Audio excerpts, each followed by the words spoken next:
12 મુદ્દા પ્રદીપસિંહ જાડેજા સાહેબે positively accept કર્યા છે.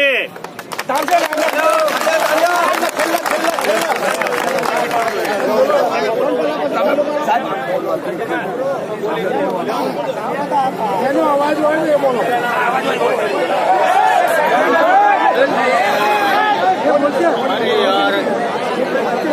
પરિવારને 1 કરોડ રૂપિયા આપવાની વાતના અંદર સાહેબશ્રીએ આના અંગેનું માનનીય મુખ્યમંત્રી સાહેબશ્રી દ્વારા બેઠકના અંદર ગઠન કરી જે વીર શહીદને યોગ્ય સહાય આપવા માટે પોતાની પોઝિટિવ વાત બતાવી છે અને ટૂંક સમયના અંદર આ જાહેરાત થશે.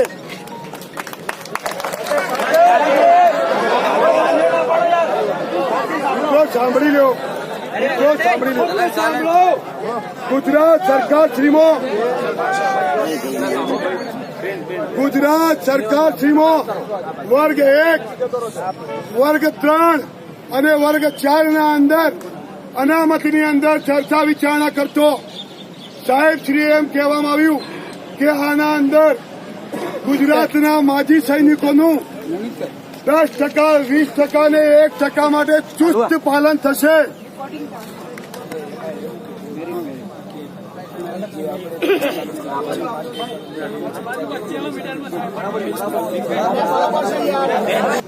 ભરતીના અંદર 45 માર્ક 45 માર્ક્સ માટે લેવામાં આવતા હતા, પણ સાહેબે 45 માર્કથી ઓછા માર્ક હોય તો પણ પોઝિટિવ લેવા માટેની વાત કરવામાં આવી છે.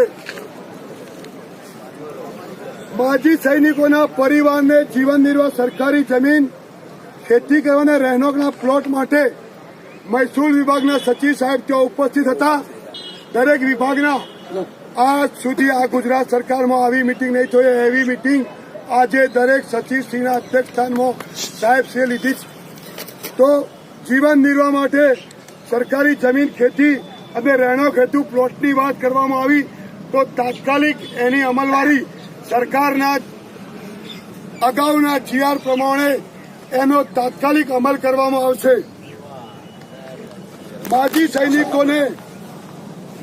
માજી સૈનિકોને પરમિટ માટેની વાત કરવામાં આવી. એના અંદર ખુદ સાહેબશ્રી પોતાનો વિભાગ સંભાળતા હોય તો એમને આ વાતે તાત્કાલિક હું મારા વિભાગમાંથી પરમિટ માટેની કાર્યવાહી કરીશ એ બાતે નાબૂદ માટેની વાત કરી. પરમિટ ગુજરાતના અંદર પરમિટ લેવાનું. સરકારશ્રીની સેવાઓમાં કોન્ટ્રાક્ટ પદ્ધતિ અમલમાં હોય, કેન્દ્રમાં નહીં, કેન્દ્રની ડીજીએમ એ અલગ છે, પણ ગુજરાત સરકારશ્રીના જે કોન્ટ્રાક્ટ પદ્ધતિ હોય એના અંદર પણ માજી સૈનિકો માટે નાબૂદ કરવાની વાત સાહેબશ્રીએ કરી. માજી સૈનિક સેવા મિલિટરી સેવા દરમિયાન લીધેલ હથિયાર લાયસન્સ રિન્યુ કરાવવા માટે સાહેબે કહી દીધું રિન્યુ ગુજરાત સરકાર દ્વારા કરવામાં આવશે. નવા લાયસન્સ અમુક જ પ્રાયોરિટી કોર્ટ અન્યથા પ્રાયોરિટીમાં આપવામાં આવશે. રિન્યુ ગુજરાત સરકાર દ્વારા કરવામાં આવશે. જમ્મુથી લીધું હોય એ પણ અહીંયા ગુજરાત સરકારશ્રી દ્વારા લાયસન્સ રિન્યુ કરવામાં આવશે. માજી સૈનિકોના પ્રશ્નો અંગે ગુજરાત સરકાર હસ્તેની કચેરીઓમાં ખાસ કિસ્સામાં અગ્રતા આપવા માટે માનનીય ગૃહમંત્રી સાહેબે તાત્કાલિક એ મુદ્દો કાલથી જ અમલમાં આવી જશે. માજી સૈનિકોને 5 વર્ષની ફિક્સ યોજના હોય એ સાહેબે એ મુદ્દા વિશે ચર્ચા નથી કરી. કેમ કે એ મુદ્દો ઓલરેડી સરકારશ્રી તરફથી અને કોર્ટમાં સુપ્રીમ કોર્ટના અંદર હોય એ બાબતે સુપ્રીમ કોર્ટના ડિસિઝન બાબતે જ ચર્ચા લેવાય તેમ હોય તો એ મુદ્દાની તેમ છતાં પણ માજી સૈનિકો માટે સાહેબ શ્રી દ્વારા આ બાબતે પણ પોઝિટિવ રચના રાખવામાં આવેલ છે. થવું જોઈએ. એક સૈનિક પોતાની ફરજ દરમિયાન આખા ભારત દેશના અંદર રહેતો હોય અને એની અત્યારની સેવાકાળ દરમિયાન એના વતનનો લાભ મળે એ માટે તાત્કાલિક નિર્ણય લેવાઈ જશે એ પોતાના વતનમાં નોકરી કરવા માટે. ગુજરાત સરકારમાં નિમણૂક તો જ એના વતનમાં જ મળશે. ઉચ્ચ અભ્યાસક્રમ હવેના પ્રવેશમાં માજી સૈનિકોના બાળકોને છૂટછાટ અને અનામત આપવામાં સાહેબશ્રીએ બિલકુલ પોઝિટિવ વાત કરી છે અને આ મુદ્દો પણ તાત્કાલિક સોલ્વ કરવા માટે માજી સૈનિકોના બાળકોને સંપૂર્ણ અભ્યાસનો ખર્ચ ગુજરાત સરકાર શ્રી દ્વારા ઉઠાવવામાં આવે.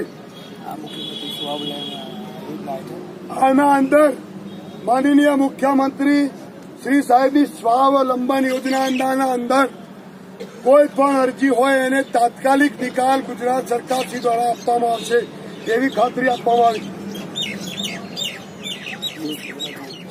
માજી સૈનિકોને ગુજરાત સરકાર દ્વારા લેવામાં આવતો વ્યવસાય વેરો માફ કરવા માટેની પણ મુદ્દો આપણા માટે પોઝિટિવ છે. આના સિવાય સરકાર શ્રી દ્વારા આપણને આપણા માજી સૈનિકોના અન્ય પ્રશ્નો હોય એ બાબતે પણ પોઝિટિવ લેવા માટે વાત કરી દીધી છે અને આપણા શહીદ આરીફ પઠાણની પણ તેઓ વાત કરવામાં આવી. એનો મુદ્દો પણ તાત્કાલિક કાલે ને કાલે સાહેબ સોલ્વ થઈ જશે. આપણા આરીફ પઠાણ સાહેબ વડોદરામાં શહીદ થયા હતા તેમનો મુદ્દો પણ કાલે ને કાલે સોલ્વ થઈ જશે. આ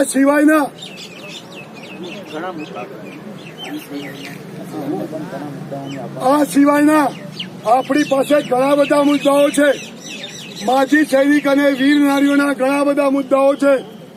સાહેબ દ્વારા એમ કહેવામાં આવ્યું છે કે તમારા આ સિવાયના પણ જે મુદ્દા હોય એ ગુજરાત માજી સૈનિક સંગઠનની કોર કમિટી મને આવી અને રૂબરૂ મળે અને એ મુદ્દો પણ કોઈ એવો રહી ગયો હોય એ બાબતે આપણે જિલ્લા લેવલથી તાલુકા લેવલથી આપણે ગુજરાત માજી સૈનિક સંગઠન દ્વારા સાહેબ સુધી પહોંચાડીશું તો આપણા એ પ્રશ્નનો પણ તાત્કાલિક સોલ્યુશન લાવવા માટે સાહેબ શ્રી દ્વારા આશ્વાસન આપવામાં આવ્યું છે.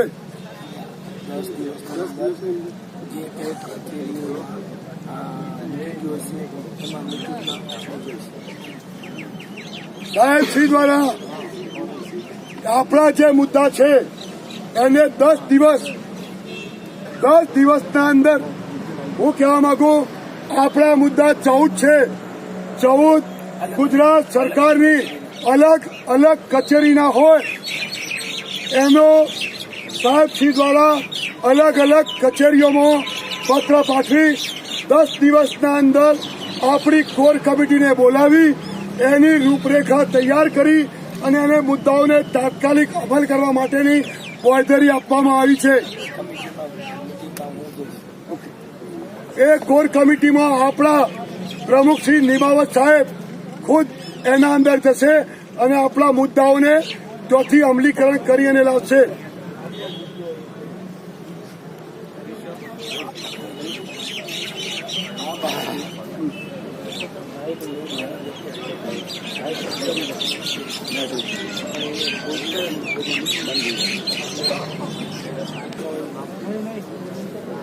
એક મિનિટ મિત્રો,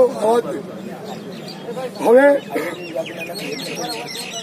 મેં હમણાં એક વાત કરી આપણા 14 મુદ્દા એક કચેરીના યાની એક વિભાગના નથી, 14 અલગ અલગ વિભાગના હોય એનું સંકલન સાહેબે અત્યારે જ કર્યું અને એની કમિટી બનાવી અને તાત્કાલિક સમયાંતરે એમની સંબંધિત કચેરીઓમાંથી આપણા આ મુદ્દાઓના અમલ માટે એમને મિટિંગ યોજી અને આ બાબતના મુદ્દાઓ તાત્કાલિક સોલ્યુશન થાય એ બાબતની અને નિમાવત સાહેબે આ મુદ્દા ફોલોઅપ લઈ અલગ અલગ કચેરીઓના હોય એટલે એનો થોડો સમય લાગશે મિત્રો. એવું નથી કે આપણા મુદ્દાઓ પેલું એ તો આપણો થોડો સમય લાગશે. સમય એટલે 10 દિવસની અંદર કચેરીઓમાંથી સંકલિત બોલાવી અને બધું આયોજન થશે. એના પછી આપણા એક મુદ્દાનું તાત્કાલિક નિવારણ થઈ જશે એના અંદર. હવે છેલ્લે આપણા નિમાવત સાહેબ આ બાબતે થોડા સાહેબ સુધી નારાજ હતા. નારાજ એટલા માટે હતા કે ભાઈ આપણે અમલીકરણ તાત્કાલિક જોઈતું હતું, પણ સાહેબ શ્રીએ એમ કીધું કે આ મુદ્દા મારી કચેરીના એક કચેરીના નથી. એ આપણે પણ જાણીએ છીએ. આપણા મુદ્દા જમીન મહેસૂલ હોય, ગૃહ ખાતું હોય, અન્ય જીએડી હોય, નાણાં વિભાગનું હોય, અન્ય ભરતી વિભાગનું હોય, એ બધા મુદ્દામાંથી ક્લોઝ કરી અને આપણા મુદ્દાનું પોઝિટિવ નિરાકરણ થશે ને થશે. હવે આપણે સાહેબ થોડા નારાજ હતા કે માનનીય સાહેબ લેખિતમાં લખીને આપે, પણ સાહેબે એમ કીધું કે અલગ અલગ કચેરીઓના મુદ્દા હોય, હું લેખિતમાં નહીં આપું, પણ તમને આજે બાહેધરી આપું છું કે આ સૈનિકો છે અને હું સૈનિકો પ્રત્યે ખરેખર બંધાયેલો છું અને વીર નારીઓના પ્રશ્નો માટે બંધાયેલો છું. તો હું તમારા મુદ્દાઓને તાત્કાલિક સોલ્વ કરીશ અને તમારા કોર કમિટી દ્વારા એ મુદ્દાઓના સોલ્યુશન માટે તમને પણ બોલાવી અને એ મુદ્દાઓને ક્લિયર કરીશ. હવે મિત્રો આ બાબતે આપણે ખુદ છીએ. હવે એક